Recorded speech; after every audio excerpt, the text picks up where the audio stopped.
নমস্কার বন্ধুরা, শুভ সকাল। আরও একটি নতুন মিনি ব্লগে তোমাদের সকলকে জানাই অনেক স্বাগত, অনেক ভালোবাসা। আশা করি যে যেখানে আছো ভালো আছো এবং সুস্থ আছো। আমার সকাল শুরু হয় ভীষণ ব্যস্ততার মধ্যে থেকে। তার থেকে যেটুকু পারি তোমাদের সঙ্গে সেটুকুই ভিডিও শেয়ার করার চেষ্টা করি। তারপরে দেখো রান্না তো হয়ে গেল, দেখতেই পেলে, ওর জন্য হলো। তারপরে আবার যেটুকু বাকি ছিল সেটুকুও করে নিলাম। ছেলেকে পড়াতে বসানো, বিছানা গোছানো, সমস্ত কাজকর্ম সেরে ওকে নিয়ে চলে এলাম স্কুলে। ওর ছিল ওরাল পরীক্ষা। এক্সট্রা সময় কিভাবে পাবো? ও যে অত বড় ছেলে হয়ে গেল, তবুও ওর পিছনে সময় দিতে দিতে আমার সময় শেষ।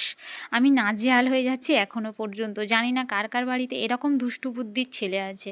তো যাই হোক, ওকে নিয়ে এলাম। আবার দুপুরে খাওয়া দাওয়া সেরে ভাত ঘুম দিয়ে উঠে সংসারের কাজকর্মগুলো সেরে নিতে চেষ্টা করলাম।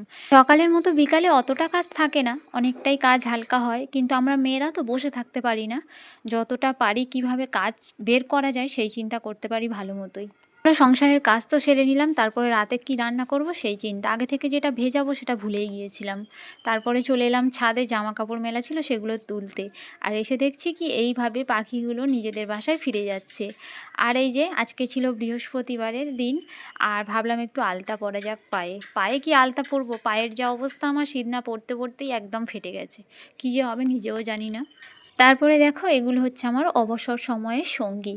এই যে প্লাস্টিকের গ্লাসগুলোর মধ্যে এত গাছ চারাইয়ে রেখেছি, যেগুলো আমি মাটিতে বসাবো, সময়ের অভাবে বসাতে পারছি না। তারপরে এই যে সবেমাত্র গাঁদা ফুলের চারা বেরিয়েছে, আমি ভাবলাম দুটো নিয়ে যাই, টবে বসিয়ে দিই। এগুলো আমার এক্সট্রা সময়ের কাজ, যেটা করলে মনটা ভালো থাকে।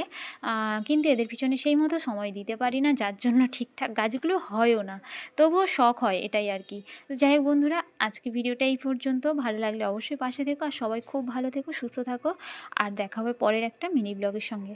অসংখ্য ধন্যবাদ সবাইকে আমার পাশে থাকার জন্য।